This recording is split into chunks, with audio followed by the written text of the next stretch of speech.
The Rock's WWE return leaked, the best and worst of WWE SmackDown, a heartbreaking new update on JD McDonagh. Charlotte Flair sends a big reminder ahead of Royal Rumble return. A former Paul Heyman Guy turned down WWE return twice. Why Jacob Fatu lost again on SmackDown. Brock Lesnar named in amended complaints against Vince McMahon. Triple H says everything can change before Cody Rhodes' title match. Let's dive right in.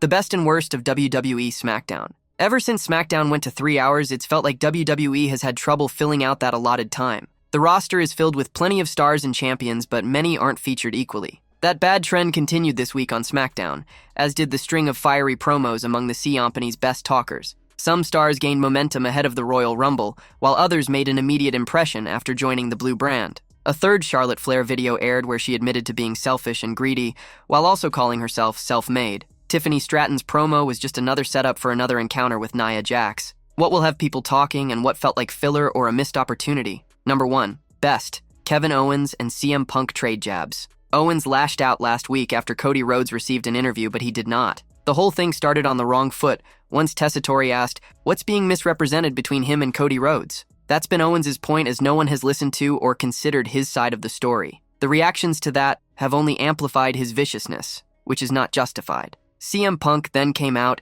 and the two had a great exchange. Punk mocked that he's never lost 5 times at the Royal Rumble or to Logan Paul. These promo exchanges should lead to potential WrestleMania matches. Number 2. Worst. A disqualification finish to set up another rematch. Chelsea Green and Mikan have been battling for a few months now. That feud was intensified when Green beat Mikan in the final of the Women's United States title tournament. Instead of moving on to other challengers, Green has only faced Mission, or by extension, B-Fab. The champ has defeated Mission already, but felt the need to use a kendo stick on SmackDown. This caused her disqualification and the inevitable continuation of the feud. If that wasn't enough, why is Piper Niven, who is bigger and stronger than B-Fab, eating the offense of someone who competed in only a handful of matches? Number 3. Best. The Miz evolves against Andrade on SmackDown. For the longest time, The Miz has been one of the more vanilla stars in the ring. He had his moments and, like most performers, hit his usual 5 moves. His move to SmackDown may have been the best thing for him, or maybe it was his opponent tonight. When he battled Andrade, the A-lister appeared to have added a few new moves to his arsenal. Despite losing to El Idolo, he busted out a Hurricane Rana and a more athletic-looking Tornado DDT. Andrade also hit him with a top-rope Spanish Fly. The Miz adding new wrinkles to his moveset is a good trade-off if he's portraying the same cowardly heel. Number 4. Worst. Ignoring a current champion for a one-off guest. Triple H's booking of United States champion Shinsuke Nakamura has been one of the most infuriating aspects of SmackDown. The King of Strong Style emerged with a great new variation of his character and won the title. Since then, however, he's seemingly been a massive afterthought on the 3-hour editions of SmackDown. He's rarely competed and only appeared in a few pre-taped promos. The latest show simply showed him stalking other stars backstage twice. Instead of featuring an exciting character and champ, Indiana Pacers star Tyrese Halliburton received an official entrance and a whole segment with Pat McAfee. They wasted time going over footage of Michael Cole and Cody Rhodes from the Royal Rumble kickoff show. Halliburton is a local star and fan, but that time would have been better served featuring one of the brand's title holders. Number 5. Best and worst. More of the same, featuring Liv Morgan and Naomi. Liv Morgan and Raquel Rodriguez are members of Raw. Despite that, they've been feuding with Bianca Belair, Naomi, Rhea Ripley, and others since October. They faced off in War Games, but continued the fight every week on Raw and SmackDown. The two sides trade wins from show to show. If the endgame is a match for the tag titles, then why did they already fall to the champs? It feels like a holding pattern, or if bookers don't have other ideas. It's hard to invest in the same match week after week on SmackDown. Number 6. Best. Welcome to SmackDown, Mr. Priest. Damian Priest cut his first promo as a SmackDown star. However, Jacob Fatu and Tama Tonga interrupted them. Fatu initially showed Priest some respect before squaring up for a fight. The former champ didn't back down but was attacked. LA Knight came to his rescue, and a tag team match was booked for the main event. The promo was different than usual, but showed 2 stars from similar backgrounds refusing to back down. The match showcased how Priest's popularity has risen ever since his time as World Heavyweight Champion. Knight is already over and carries the torch as the top face when Rhodes and Reigns don't appear. It was a bit strange for Fatu to lose another match, but he wasn't pinned either time. Number 7. Worst 8-man tag team action presented by Love Hurts. WWE booked Los Garzas and the Motor City Machine Guns against Pretty Deadly and DIY ahead of the 2 out of 3 Falls match at the Royal Rumble. Most of the match took place during the commercial break. It even cut to a short trailer for Love Hurts during the match. The showing itself was a letdown after the action between these teams from previous weeks.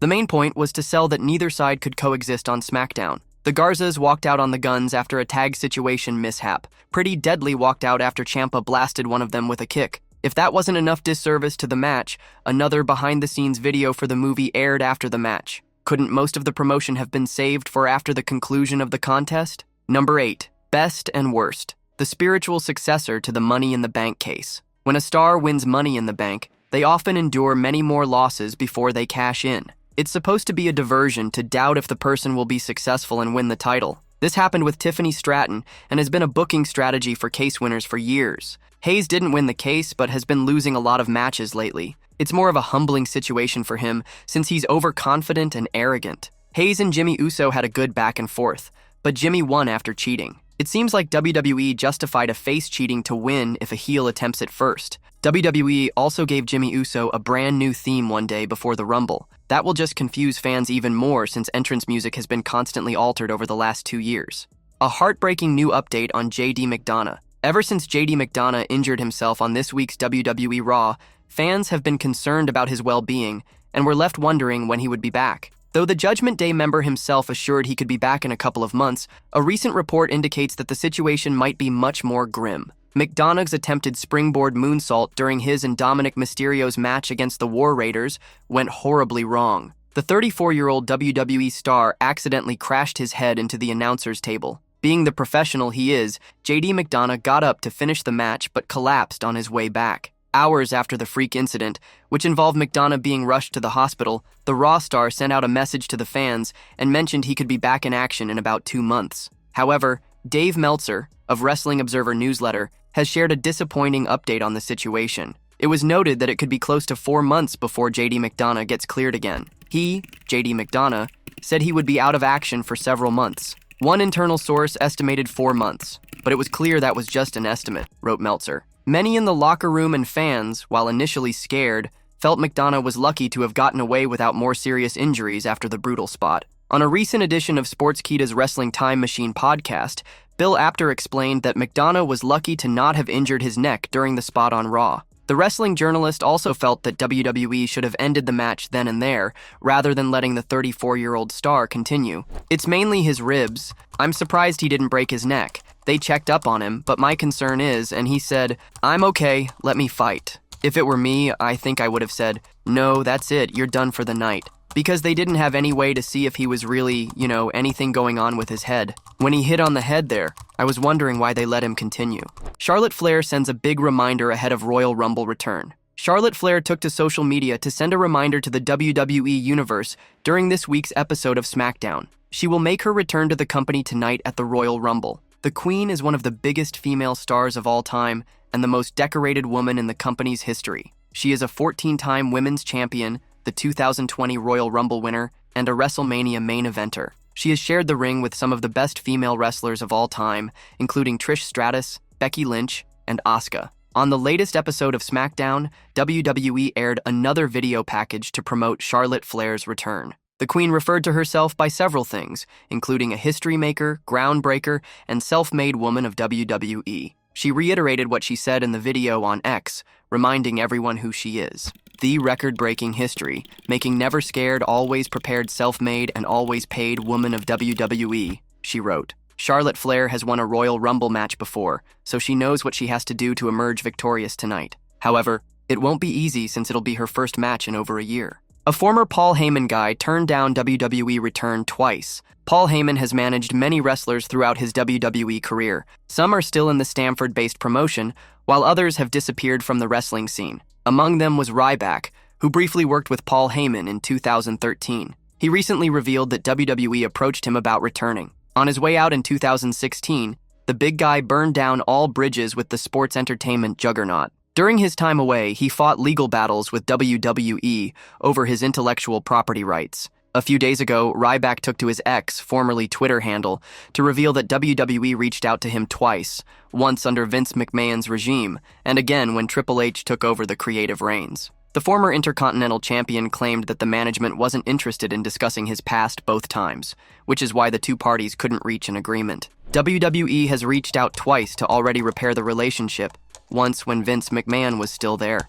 which should tell you guys all you need to know about all the BS and the lies that have been created about me, and two, once Hunter taking over sick on that, but they are unwilling to discuss the past, which is very important to me, so that's on them. I'm happy. I've got a successful business, social media, investments. Life is good for the big guy, Ryback said. The 43-year-old wrestled also opened up about the offer he received from AEW while Cody Rhodes was still there. AEW reached out, and Cody Rhodes was there in 2019, I believe early 2019 if I'm not mistaken on that, so unfortunately I couldn't do it. So that's it. That's the situation, he added. Why Jacob Fatu lost again on SmackDown. The latest episode of WWE SmackDown ended with Damian Priest and LA Knight defeating Jacob Fatu and Tama Tonga. However, soon after the match, the Samoan werewolf struck down the Archer of Infamy and stood tall in the closing moments of the show. Many were surprised by Fatu's loss, as this was the final show before the Royal Rumble 2025 Premium Live event.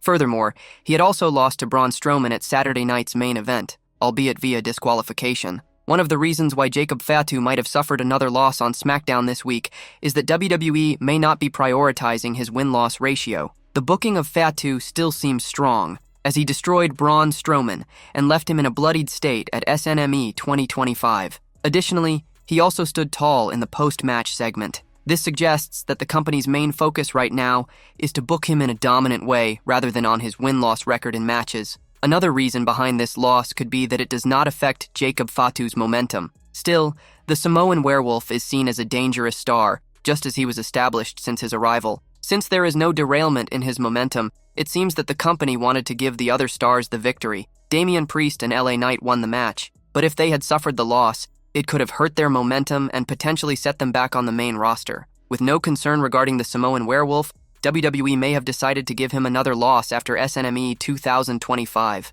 Damian Priest has recently shifted to SmackDown, and losing a match early in his tenure could be concerning for his future. As for LA Knight, the megastar lacks a clear direction on Friday nights, as he is primarily involved in the Bloodline storyline. Given this, it seems the victory was much needed for the babyface team. That is why WWE decided to have Jacob Fatu and Tama Tonga suffer the loss, allowing Priest and Knight to emerge victorious. This also allows the company to solidify the strong status of their popular heroic stars heading into the men's traditional match. Meanwhile, it's important to note that the Samoan werewolf did not suffer the loss directly, as Tama was the one who got pinned by the Archer of Infamy. Brock Lesnar named in amended complaints against Vince McMahon. New details have emerged in Janelle Grant's lawsuit against former WWE CEO Vince McMahon, and Brock Lesnar has been named. The complaints were amended to add the alleged details. Brock Lesnar has been absent from WWE for quite some time. After the lawsuit emerged against Vince McMahon, he was alluded to be a part of the complaint, although he was not explicitly named.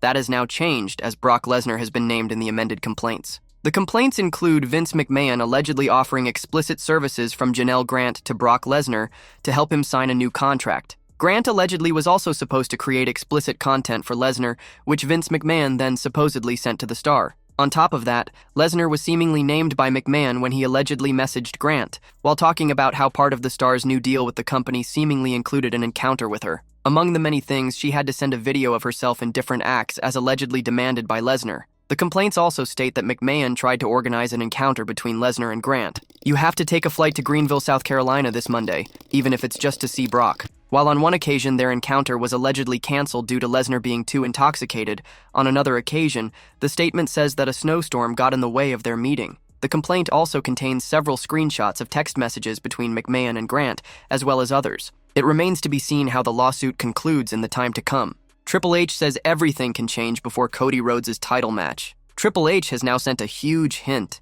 The star said that everything in WWE can change, and it appears he has something in particular in mind at the moment. Heading into the Royal Rumble Premium Live event, CM Punk is set to compete in the 30-man match, as are several other stars. However, Cody Rhodes will be busy as he faces Kevin Owens. On WWE SmackDown tonight, though, Owens had words for CM Punk, and the two ended up in a confrontation in the ring. The two will face each other in a match at some point in the future. Both are determined to do that. However, till then, Owens has to defeat Rhodes, while Punk tries to win the Rumble. As the challenges were laid down, Both stars got heated and things almost ended badly between them. Triple H took to social media soon after to make things clear about what was next for the stars. He said that everything in WWE can change, especially during the Royal Rumble weekend. Everything in WWE can change in 24 hours, especially Royal Rumble weekend. With Owens and Rhodes facing each other, the next 24 hours could literally change everything for the stars, as the Royal Rumble could shake things up for everyone. No one knows what WrestleMania will look like at this moment, but the next 24 hours will make that clear. Fans will have to wait and see if Triple H has anything specific in mind. The Rock's WWE return leaked. The 2025 Royal Rumble is just hours away, and the card is enormously stacked, with some of the biggest stars in the industry waiting to go all in. The outcome of the event in Indianapolis will set the stage for WrestleMania 41. While multiple Bloodline members are official for the match, with also being others rumored, there has been uncertainty about one particular star, The Rock. A recent piece of evidence suggests that Triple H may have spoiled the final boss's status for the premium live event. The Stamford-based promotion recently held the 2025 Royal Rumble kickoff show, which featured multiple stars who are scheduled to be part of the event, alongside CCO Triple H. Many eagle-eyed fans have been sharing clips from the event on social media, where the Game was on the stage and was announcing the incredible names who are taking part in the traditional Rumble match. While Hunter announced CM Punk's name, a strange electric sound interrupted him and caught his and the fans' attention. Many believe the strange sound was not unfamiliar and associated it with The Rock's final boss entrance music, and are now suggesting that the People's Champion had an identical sound in his special WrestleMania XL entrance. Some are even suggesting the final boss will enter Rumble, as the hint regarding him was dropped while the Game was talking about the incredible talents entering the men's Rumble match. Another massive spoiler regarding The Rock having a major role at the 2025 Royal Rumble came from a new promo shared by Netflix and WWE. As can be seen in the video package, the promo ends with a Rumble-style countdown. Rhea Ripley was featured at number 3, John Cena was number 2, and surprisingly, The Rock was mentioned at number 1. If the final boss enters the men's Rumble this year, it would be the 5th time he will be entering the over-the-top rope spectacle in his pro wrestling career. He won the Royal Rumble in the year 2000. The Rock made his spectacular return during Raw's debut episode on Netflix earlier this year. However, the final boss surprisingly turned babyface and heaped praises on Cody Rhodes, who was seated at ringside, and thanked the American Nightmare for carrying WWE on his back last year. He also acknowledged Roman Reigns and placed the Ula Fala around his neck. Fans and experts saw The Rock's face turn as a hint that he may be out of any in-ring program for now. However, following recent indications, if the final boss enters the men's 2025 Rumble match, it would be one of the most exciting moments in the history of the event.